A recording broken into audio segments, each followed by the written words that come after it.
ನಮಸ್ಕಾರ. ನಾನಿವತ್ತು ಇನ್ನೊಂದು ಸಿನಿಮಾ ಬಗ್ಗೆ ಮಾತಾಡ್ತಾ ಇದ್ದೀನಿ. The low budget film making. ಈ ಸೀರೀಸ್ ಅಲ್ಲಿ ಇದು 4ನೇ ಸಿನಿಮಾ. ಸ್ನೇಹಿತರು, ನಾನಿವತ್ತು ಮಾತಾಡ್ತಾ ಇರೋದು 2007ರಲ್ಲಿ ಬಿಡುಗಡೆ ಆದಂತಹ ಪ್ಯಾರಾನಾರ್ಮಲ್ ಆಕ್ಟಿವಿಟಿ ಈ ಸಿನಿಮಾ ಬಗ್ಗೆ. ಪ್ಯಾರಾನಾರ್ಮಲ್ ಆಕ್ಟಿವಿಟಿ 2007ರಲ್ಲಿ ಬಿಡುಗಡೆಯಾಗಿ ಪ್ರಪಂಚದಾದ್ಯಂತ ಅತಿ ಹೆಚ್ಚು ಯಶಸ್ಸನ್ನು ಕಂಡಂತಹ ಒಂದು ಲೋ ಬಜೆಟ್ ಸಿನಿಮಾ. ಈ ಸಿನಿಮಾದ ನಿರ್ದೇಶಕ ಬಂದು ಓರಿಯನ್ ಪೀಲಿ. ಈ ಓರಿಯನ್ ಪೀಲಿ ಈತನ ಮೊದಲನೇ ಸಿನಿಮಾ ಇದೆ ಪ್ಯಾರಾನಾರ್ಮಲ್ ಆಕ್ಟಿವಿಟಿ. ಈ ಪ್ಯಾರಾನಾರ್ಮಲ್ ಆಕ್ಟಿವಿಟಿ ಸಿನಿಮಾದ ಯಶಸ್ಸಿನ ಹಿನ್ನೆಲೆಯಲ್ಲಿ ಆತ ಇನ್ನೂ ಹಲವಾರು ಸಿನಿಮಾಗಳನ್ನು ಮಾಡ್ತಾ ಹೋಗ್ತಾನೆ. ಇದೇ ಸೀರೀಸ್ ಅಲ್ಲಿ ಪ್ಯಾರಾನಾರ್ಮಲ್ ಆಕ್ಟಿವಿಟಿ 1, 2, 3, 4 ಹೀಗೆ ಹಲವಾರು ಭಾಗಗಳು ಇದು ಸಿನಿಮಾ ತೆರೆ ಕಾಣುತ್ತೆ. ಅದಕ್ಕೆ ಎಲ್ಲ ಮೂಲ 2007ರಲ್ಲಿ ಬಿಡುಗಡೆ ಆದಂತಹ ಪ್ಯಾರಾನಾರ್ಮಲ್ ಆಕ್ಟಿವಿಟಿ. ಇದು ಕೂಡ ಒಂದು ಫೌಂಡ್ ಫುಟೇಜ್ ಸಿನಿಮಾ ಪ್ಯಾಟರ್ನ್ ಇದು. ಈ ಹಿಂದೆ ನಾನು ಹೇಳಿದಂತ cinema the Blair which project. ಈ ಸಿನಿಮಾದ ಯಶಸ್ಸು ಮತ್ತು ಈ ತಂತ್ರಗಾರಿಕೆಯನ್ನ ಸಮರ್ಥವಾಗಿ ಬಳಸಿಕೊಂಡಂತಹ, ಅದನ್ನು ಅನುಸರಣೆ ಮಾಡಿದಂತಹ ಇನ್ನೊಂದು ಸಮರ್ಥವಾದ ಚಿತ್ರ, ಒಂದು ಸಕ್ಸಸ್ಫುಲ್ ಮೂವಿ, ಒಂದು ಯಶಸ್ವಿಯಾದ ಮೂವಿ ಇದೇ ಪ್ಯಾರಾನಾರ್ಮಲ್ ಆಕ್ಟಿವಿಟಿ. ಇದು ಕೂಡ ಸುಮಾರು ಜಗತ್ತಿನ ಒಂದಷ್ಟು ಹಾರರ್ ಸಿನಿಮಾಗಳಲ್ಲಿ ಒಂದು ಎಕ್ಸ್ಪೆರಿಮೆಂಟಲ್ ಮೂವಿ ಅಂತಾನೆ ಇದು ಬ್ರಾಂಡ್ ಆಗುತ್ತೆ. ಈ ಪ್ಯಾರಾನಾರ್ಮಲ್ ಆಕ್ಟಿವಿಟಿ ಸಿನಿಮಾ ಮಾಡೋದಕ್ಕೆ ಒಂದು ಕಾರಣ, ಒಂದು ಹಿನ್ನೆಲೆ, ಈ ಸಿನಿಮಾ ನಿರ್ದೇಶಕನಿಗೆ ಆದಂತಹ ಒಂದು ಅನುಭವ. ಈ ಸಿನಿಮಾದ ನಿರ್ದೇಶಕ ತನ್ನ ಮನೆಯಲ್ಲಿ ಒಬ್ಬನೇ ಮಲಗಿದ್ದಾಗ ಅರ್ಧರಾತ್ರಿಯಲ್ಲಿ ಒಂದು ಸೌಂಡ್ ಆಗುತ್ತೆ.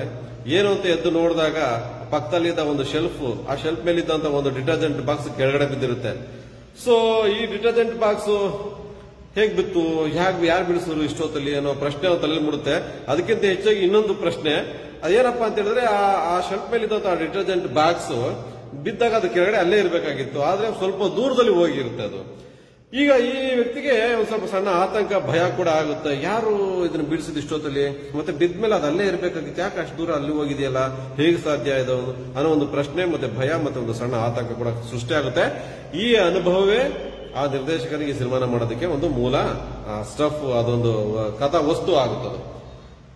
ನನಗಾದ ಅನುಭವನ ತೆರೆ ಮೇಲೆ ಪ್ರೇಕ್ಷಕನಿಗೆ ಕಟ್ಟಿಕೊಟ್ರೆ ಅವ್ರಿಗೂ ಇದೇ ತರ ಎಕ್ಸ್ಪೀರಿಯನ್ಸ್ ಆಗ್ಬೋದೇನೋ, ಅನುಭವ ಆಗ್ಬೋದೇನೋ, ಅದ್ರಲ್ಲಿ ನಾನು ಸಕ್ಸೀಡ್ ಆಗ್ಬೋದೇನೋ ಅನ್ನೋ ಪ್ರಯತ್ನದಲ್ಲಿ ಮುಂದುವರಿತಾನೆ ಈ ನಿರ್ದೇಶಕ.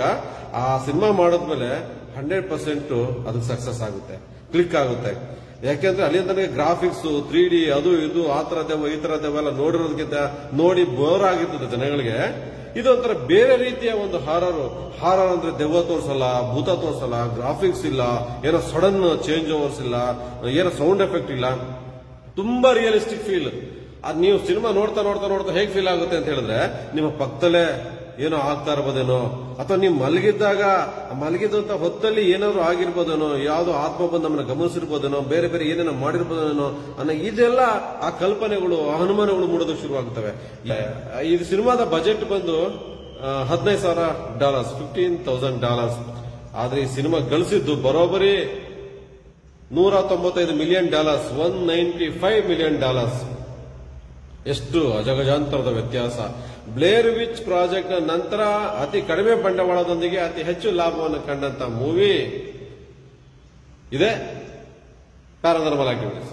ಸಿನಿಮಾದ ಕಥೆ, ಇಬ್ರು ದಂಪತಿಗಳು ಒಂದು ಹೊಸ ಮನೆಯಲ್ಲಿ ವಾಸ ಮಾಡೋದಕ್ಕೆ ಅಂತ ಹೋದಾಗ ಅಲ್ಲಿ ಆಗುವಂತಹ ಅನುಭವಗಳನ್ನ ಈ ಸಿನಿಮಾ ಹೇಳುತ್ತೆ.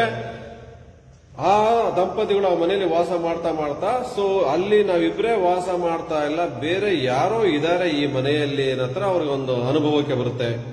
ಹಾಗಾಗಿ ಇದನ್ನ ಏನಾದ್ರು ಕಂಡುಹಿಡಿಬೇಕು, ಅಥವಾ ನಮ್ಗೆ ಇದು ಆಗ್ತಾರ ಭ್ರಮೆಯ, ಅಥವಾ ನಿಜವಾಗ್ಲೂ ಇಲ್ಲಿ ಏನಾದ್ರು ಒಂದು ಘಟನೆಗಳು ಘಟಿಸ್ತಾ ಇದಾವ, ನಮ್ಗೆ ಕಾಣದೇ ಇರುವಂತ ಶಕ್ತಿ ಅಥವಾ ಮತ್ತೊಂದು ಆತ್ಮನ ಏನಾದ್ರು ಇಲ್ಲಿ ಇದೆಯಾ, ಅದು ನಮ್ಮನ್ನ ಫಾಲೋ ಮಾಡ್ತಾ ಇದೆಯಾ, ನಮ್ಮನ್ನ ಗಮನಿಸ್ತಾ ಇದೆಯಾ ಅಂತ ಅವರು ಒಂದು ಪ್ರಶ್ನೆ ಹುಟ್ಕೊಳ್ತದೆ ಅವ್ರಿಗೆ. ಅದನ್ನ ಅವರು ಕಂಡುಹಿಡಿಬೇಕು ಅಂದ್ಬಿಟ್ಟು ಅವ್ರ ಹತ್ರ ಇರುವಂತ ಒಂದು ಹ್ಯಾಂಡಿಕ್ಯಾಮ್ ನ ಆನ್ ಮಾಡಿ ಬಿಡ್ತಾರೆ ಅವರು. ಸೊ ಆನ್ ಮಾಡಿ ಬಿಟ್ಟಂತ ಎಲ್ಲಾ ಕ್ಯಾಮ್ರಾದಲ್ಲಿ ಫುಟೇಜ್ ಕ್ಯಾಪ್ಚರ್ ಆಗಿರೋ ಫುಟೇಜ್ ನ ಸ್ಟಡಿ ಮಾಡ್ತಾ ಬಂದಾಗ ಕೆಲವು ಹಂತಗಳಲ್ಲಿ ಸಣ್ಣದಾಗಿ ಅವರಿಗೆ ಬೇರೆ ಏನೋ ಫೀಲ್ ಆಗ್ತಾ, ಮತ್ತೆ ಆ ಕ್ಯಾಮ್ರಾದಲ್ಲಿ ಬೇರೆ ಏನೇನೋ ಕ್ಯಾಪ್ಚರ್ ಆಗಿರೋಂತ ಕೆಲವು ಅಂಶಗಳಿರ್ತವೆ.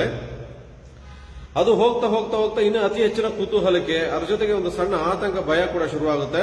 ಒಂದು ಹಂತದಲ್ಲಿ ಅವರು ಭಯಭೀತರಾದ್ರೂ ಕೂಡ ಇಲ್ಲ ನಿಜವಾಗಿಯೂ ಇದು ಯಾರ ಮನುಷ್ಯರ ಕೈವಾಡವೋ ಅಥವಾ ಬೇರೆ ಆತ್ಮನೇ ಈ ತರ ನಮ್ಗೆ ಮಾಡ್ತಾ ಇದೆಯಾ ಅನ್ನೋ ಒಂದು ಇದನ್ನ ಕಂಡುಹಿಡಲೇಬೇಕು ಅನ್ನೋ ನಿಟ್ಟಿನಲ್ಲಿ ಹಟಿಗೆ ಬಿದ್ದರಂತರಾಗಿ ಅದನ್ನ ಆ ಒಂದು ಆಕ್ಟಿವಿಟೀಸ್ ಅವರು ಮುಂದುವರಿಸ್ತಾರೆ.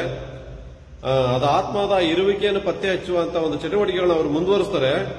ಸೊ ಹಾಗಾಗಿ ಮುಂದೆ ಹೋಗ್ತಾ ಹೋಗ್ತಾ ಹೋಗ್ತಾ ಇನ್ನೂ ಹಾರಿಬಲ್ ಆಗುತ್ತೆ.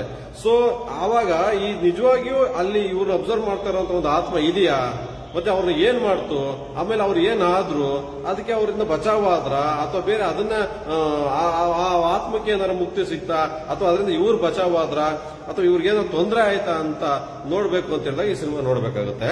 ಸೊ ಇನ್ನೂ ಒಂದು ವಿಶೇಷ ಏನಂತ ಹೇಳಿದ್ರೆ ಈ ಸಿನಿಮಾ ಕೂಡ ಶೂಟ್ ಆಗೋದು ಅದೇ ಮನೆಯಲ್ಲಿ. ಯಾವ ಅನುಭವ ಆಗಿತ್ತು ಆ ನಿರ್ದೇಶಕನ ಮನೆ ಅದೇ ಮನೆಯಲ್ಲಿ ಶೂಟ್ ಆಗುತ್ತೆ. ಹಾಗಾಗಿ ತುಂಬಾ ರಿಯಲಿಸ್ಟಿಕ್ ಫೀಲ್ ಆಗುತ್ತೆ. ಸೊ ತಾನು ಅನುಭವಿಸಿರೋ ಅನುಭವನೇ ಜನಗಳಿಗೆ ಆಡಿಯನ್ಸ್ಗೆ ಅನುಭವಿಸೋದಕ್ಕೆ ತೆರೆದುಕೊಡೋದ್ರಲ್ಲಿ ಕಟ್ಟಿ ಕೊಡೋದ್ರಲ್ಲಿ ಆ ನಿರ್ದೇಶಕ ಯಶಸ್ವಿಯಾಗಿದ್ದಾರೆ. ಸೊ ನಾವು ನೋಡ್ಬೇಕಾದ್ರೂ ಕೂಡ ನಿಜವಾಗಿಯೂ ಇದೊಂದು ಎಷ್ಟು ಇಂಪ್ಯಾಕ್ಟ್ ಆಗುತ್ತೆ ಅಂತ ಹೇಳಿದ್ರೆ ಈ ಸಮಥಿಂಗ್ ಈಸ್ ಹ್ಯಾಪನಿಂಗ್, ಏನೋ ನಡೀತಾ ಇದೆ ಅನ್ನೋ ಅನುಭವ ನಮ್ಮ ಪ್ರತಿಯೊಬ್ಬ ಪ್ರೇಕ್ಷಕನಿಗೂ ಕೂಡ ಇದರಲ್ಲಿ ಆಗುತ್ತೆ. ಜೊತೆಗೆ ಇನ್ನೊಂದು ವಿಶೇಷ ಅಂಶ ಅಂತ ಹೇಳಿದ್ರೆ ಈ ಸಿನಿಮಾನ ಜಗತ್ತಿನ ಶ್ರೇಷ್ಠ ನಿರ್ದೇಶಕ ಸ್ಟೀವನ್ ಸ್ಪಿಲ್ಬರ್ಗ್ ಅವರು ನೋಡ್ತಾ ಇರ್ತಾರೆ.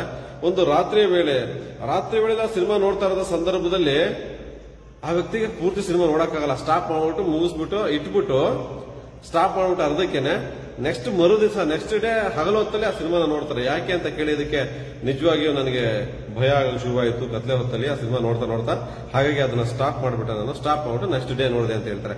ಸೊ ಇಷ್ಟು ಇಂಪ್ಯಾಕ್ಟ್ ಒಬ್ಬ ನಿರ್ದೇಶಕ, ಒಬ್ಬ ಚಿತ್ರಕರ್ಮಿ, ಸಿನಿಮಾ ಇಸ್ ಚೀಟಿಂಗ್ ಅಂತ ಗೊತ್ತಿರೋ ಒಬ್ಬ ಚಿತ್ರಕರ್ಮಿಗೆ ಅಷ್ಟು ಪರಿಣಾಮವನ್ನ ಇದು ಉಂಟು ಮಾಡ್ತು ಅಂತ ಹೇಳಿದ್ರೆ ಇನ್ನ ಸಾಮಾನ್ಯ ಪ್ರೇಕ್ಷಕರಿಗೆ ಯಾವ ರೀತಿ ಇದು ಅನುಭವನ ಕಟ್ಕೊಡುತ್ತೆ ಅಂತ ಆ ಸಿನಿಮಾ ನೋಡೇನೆ ಅನುಭವಿಸಬೇಕಾಗುತ್ತೆ.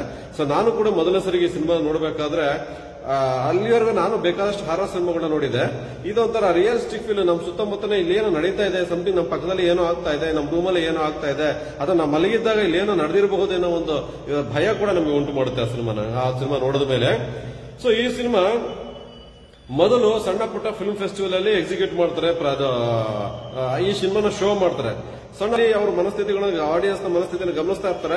ಒಂದಷ್ಟು ಕಡೆ ಆಡಿಯನ್ಸ್ಗಳು ನಿಧಾನವಾಗಿ ಎದ್ದು ಹೋಗೋದಕ್ಕೆ ಕೆಲವು ಆಡಿಯನ್ಸ್ಗಳು ಶುರು ಮಾಡ್ತಾರೆ. ಈ ಫಿಲ್ಮ್ ಮೇಕರ್ಸ್ಗೆ ಏನನ್ಸುತ್ತೆ, ಸಿನಿಮಾ ಚೆನ್ನಾಗಿಲ್ವೇನೋ, ಅದು ಕನ್ವೆ ಆಗ್ತಾ ಇಲ್ವೇನೋ ಅವ್ರಿಗೆ, ಹಾಗಾಗಿ ಎದ್ದು ಹೋಗ್ತಾ ಇದಾರೆ ಅಂತ ಅನ್ಸುತ್ತೆ.